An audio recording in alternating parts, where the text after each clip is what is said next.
Hello everyone, this is China Paradigm, where we, Daxue Consulting, interview seasoned entrepreneurs in China. Hello everyone, I'm Matthieu David, the founder of Daxue Consulting, a strategic market research company, and this podcast, China Paradigm. And today I am with Ben Weldon. You are the co-founder of Thread Design, a branding agency based in Shanghai. You said proudly based in Shanghai. And that's something I like to know why you said proudly based in Shanghai. You have founded the company in 2006, and before you had worked in a company called Gurus, where I feel you got the understanding of how the internet and the digital economy is going to change branding, companies. And after a while traveling in the world, after 2 years, you started your business in 6, and you said by accident. That's also something I'd like to understand. So you co-funded the business with someone who is specialized in food and beverage, who has been a consultant in food and beverage, and maybe you're going to talk more about it. And that's why your branding agency now is still focusing on food and beverage. So you have worked for brands that we know we were living in Shanghai, like Saigon Mama, like Boxing Cat, and so on. Yonghe Dawang as well, Chinese company. So thank you very much for being with us. And as always, my first question is about the size of the company, to give an understanding to the listener where you are in terms of development. Hi, Matthew. Good morning. Thanks for having me on your show. Yeah, and thanks for the intro. So to start off with, the size of the company, we've had ups and downs over the years. Started in 2006. At our biggest, we were 26 people. Offices in Beijing and in Shanghai. And in 2014-15, we shrank back down. And so now we're 12 people. We're turning over around 10 million RMB a year, and pretty happy here in our lane house in the former French concession. Yeah, the other thing with branding, I interviewed someone who was managing a branding agency. Actually, we was managing now another one. I think part of EO as well. And she was telling me that revenue was going up and down. Sometimes, I mean, the growth is not sustainable. I believe that as you have been in the business for 13 years, what's your feedback on this instability? How do you manage it? It shouldn't be very easy to. Yeah, unfortunately, it's the ebbs and flows of a service business, especially in branding, where you may have a project that is, a single project might be 10% of your turnover for the year. And, projects can take 3 to 6 months to close. So, you may only have 1 or 2 things in your pipeline. You may only be running 5 projects at a time. So winning or losing a project can be, we all win and lose projects. So if you kind of win or lose a couple, that can be half your turnover or double your turnover. You just have to, knuckle down in the good times and not get distressed in the bad times. Yeah, there'll be times you're looking at your forecast and just thinking, oh my God, how are we going to make it? And then there's sort of 2 weeks later, you'll be scrambling for freelancers to help you out. Do you think that focusing on food and beverage is actually a solution to deal with the changes in business? Because when you are specialized in one specific segment, people will always think about you when they are in this segment, when they deal with this segment of food and beverage. Yeah, exactly. I mean, specializing in food and beverage was, I guess, our own branding decision. Branding is all about being memorable for something. And by having a niche, I mean, there's a couple of reasons you might want to specialize. For us, it was 2. One, it's more easy to be recognized. People remember you when they sort of, think of food and beverage. And also, in a small agency, to be niche in a service can be an issue, because you're then just outsourced to by bigger companies. If you just do, for example, app development or WeChat management, you don't own the client relationships. So being specialist in food and beverage allows us to work directly with the clients rather than being partnered with bigger companies. So you just said branding is to be memorable for something. And one of the questions we had when preparing the interview was, what is the definition of branding? We see a lot of people doing branding, but sometimes they say they do branding, but sometimes they do marketing. They say they do marketing, and sometimes actually do part of branding. I feel the definition of it is not very clear. And you have emphasized, I think I read on LinkedIn or maybe other website on brand strategy and brand experience, if my memory is correct. Could you detail also those two concepts, which are the strategy and the experience, and why you distinguish them? Sure. I mean, I guess there are different types of branding agencies, and it can depend on the size and experience of the agency. So it really kind of falls into two parts. So the brand strategy, that's everything before you start the design work. And that can really start, and now you see it a lot more often, this crossover into business consulting. So, companies like Accenture and KPMG are doing a lot more brand strategy because there is this crossover with business strategy. So this can start at really, what's the reason you have a business? What's your purpose? What's your why? And this is the start of your brand strategy, if you like. And that will continue all the way up to what your content strategy might be, what your marketing strategy might be. And then you have the crossover into brand execution. So this is where the creative starts. So there's a crossover area we call creative strategy. Thinking of what the brand is, what would the creative avenues be for that? And then this goes into all of the places that your consumer interacts with your brand. So whether that's your visual identity, but it could be website, it could be your e-commerce pages. And although we don't do the digital side, we would do the creative strategy for it and the initial designs for it. Yeah, I feel the split is not very clear sometimes when you need to deal with a branding agency, when you need to deal with a marketing agency. On your website, you mentioned that you are using a lot of workshops, research, insights. I believe it's more for the strategy part. Could you detail a bit more on why it's useful and how you use it? More specifically, because when I feel a lot of people talking about branding say that they want to find back the core values, the core identity, the initial identity of the brand. And on the other hand, if you do a lot of research and a lot of insights, that's specifically to change it, to change the core value, to change the identity, to change actually the reasons, the initial reasons of or existence of the brand. How do you deal with the origins of the brand, what you need to keep and what you need to change during the brand strategy? Yeah, I mean, I guess it depends on the type of client and the type of project that we're dealing with. A lot of what we do is market entry. And so then the research and insights would be purely it might be to look at the competitors, what's happening in the market. For the market entry, understanding China, understanding the consumer. Those things really just help the client understand what is and what isn't going to be important about their brand.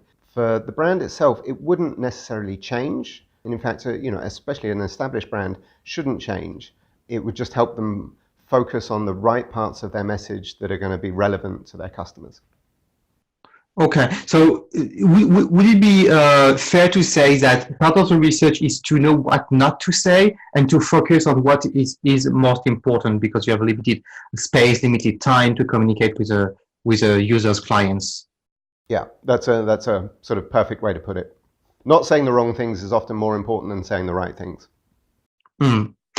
Would you like to detail some cases you have been working on and which reveal what you just said, the definition of the brand strategy and then its execution? I mentioned some of the cases you have on your website, but would you pick one or two which convey this this message of extrapolating the brand strategy within the experience? Yeah, I mean, I think a really amazing example has been, so ALDI has just entered the China market. I'm sure many people have seen this in the news. So there's, we've been working with this brand now for about 3 years, and their sort of path from strategy to execution has been very long and very in-depth. So they started many years before they entered the China market, major international research companies, obviously not us. And they have used this insight over a number of years to really change what their business will be for the China consumer. So you go into their stores here, it's nothing like their stores in Europe or internationally. And although at their core, they're still the same company, they still have the same values, they will still use the same processes to make them competitive in the market that they do elsewhere. This strategy to be different and be relevant to the consumers here is unique for the China market. At the end of that, then it comes into the execution side. So where we've been involved a lot recently is all the touch points that you see in the new stores. So again, these are different from what you see internationally, but the type of photography used, they have digital menu screens that you don't see internationally. So all of this photography, execution, design, menu psychology, all of these come then under brand execution. How different the identity is of ALDI between the West and in China? What was the strategy initially? I understand then the digital menus, the store is very different, but what was the idea behind it initially, which led to the change? I think what's really interesting for them is what their value proposition internationally doesn't really work in China. What the research showed here is that the local consumer wants premium products, but they don't want to pay the price that you would see in city supermarket and these kind of international supermarkets. This and a combination of, they also don't have a huge range of products. And so, their strategy here has been handpicked for you. So this combines why they have a smaller range of products and also their high quality that they can offer on them. I understood that they started with e-commerce first and then open shops. You worked on the shop, right? Not on the e-commerce part. We also, for some time we were working on the e-commerce as well. Okay.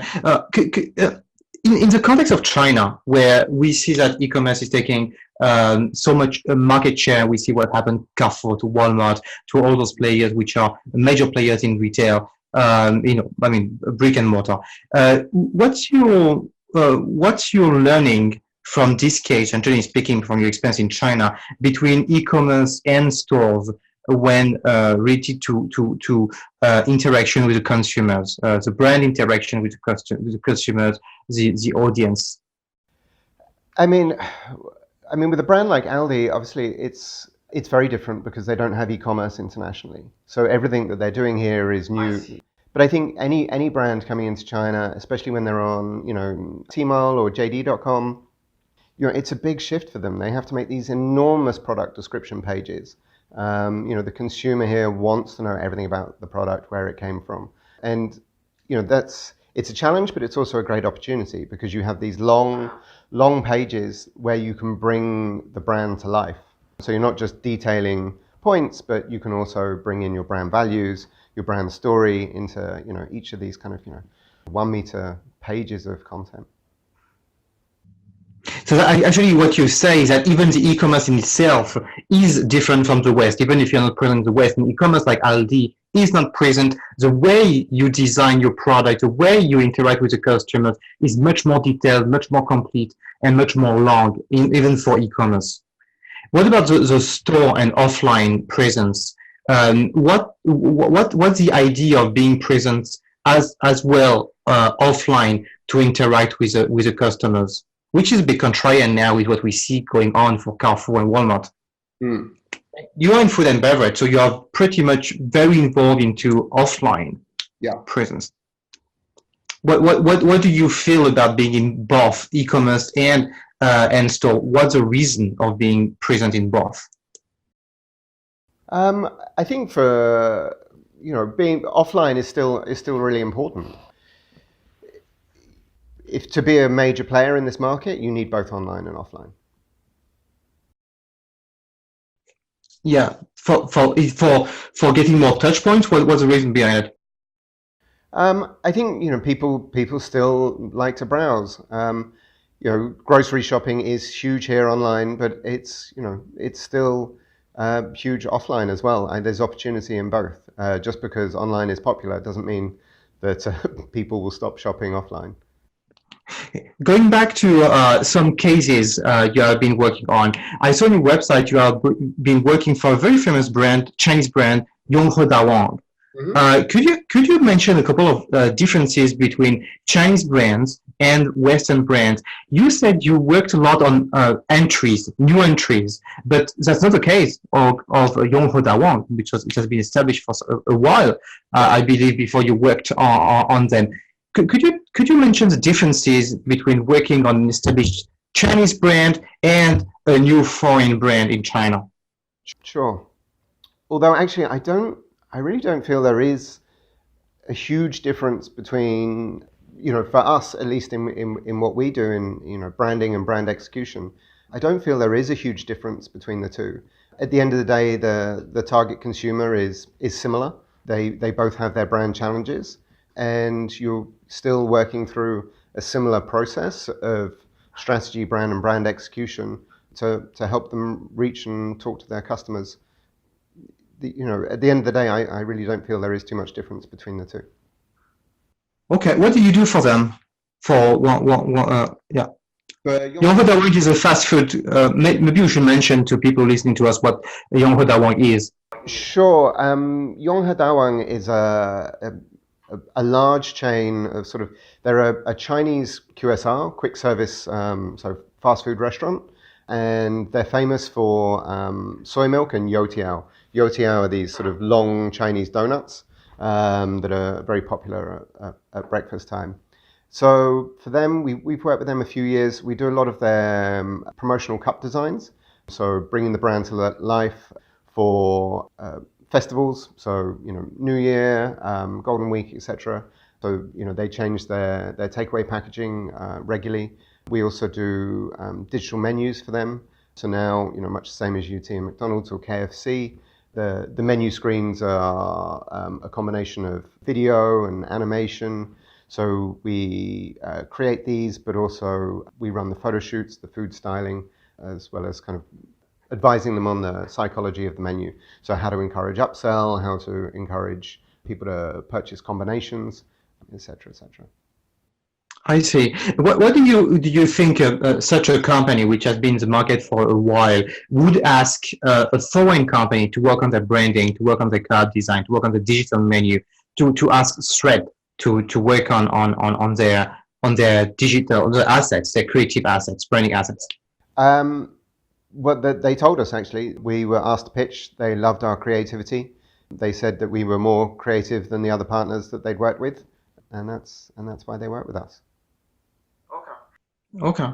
When you pitch a client, I was kind of amazed how much work it is to pitch. Does it mean that when you pitch, you need to already tell what your ideas and your creative, to already be creative at the pitch stage and to actually already disclose your ideas and your way of working? So with an advertising agency, or especially interior design agencies, and I feel for those guys, it's really tough. And these, especially when they have large budgets where they also get the media spend or the the development of the interior as well. So these kind of agencies do need to go in with full creative pitches. They'll pitch the strategy. For us, we pretty much never pitch. We will pitch an approach, so how we will approach a project, and we'll show kind of cases, and then we'll talk about our ideas, but we don't, unlike sort of larger advertising agencies, we wouldn't go in and sort of give an example of strategy and creative. This, for us, is the work that we do, and it takes weeks or months to produce high-level strategy and creative. So yeah, giving it away in the pitch doesn't make sense, and our clients understand that. Yeah, to elaborate more on this, I saw some pitches from publicists, and it's extremely actually long, and I think they spend weeks on those pitches. It's the feeling it's giving is that they are giving too much away to the client even before they sign. So I feel that could be an issue for smaller companies. Yeah, I mean, pitch budgets can be, when you take into account the amount of time that people spend on them, pitch budgets can be well over $1 million RMB for some companies. Yeah. So we touched a bit these topics about the competition. We just talked about some big firms. We said you're specialized on food and beverage. How do you deal with such a big competition? I feel there are many branding agencies which are mainly relying on one or two creative people. And that's their own identities, that's their own mindset, that who they are, which is actually breathing with the company. How do you see this competition? Sorry, can you rephrase your question? Yeah, how do you see that there is so much competition in the market? How do you deal with so much competition where actually it's very fragmented for a client? To see all those branding agencies, which mainly I feel, but maybe I'm wrong, depend on the identity and the mindset of the founder or the creative person. How do you deal with this competition?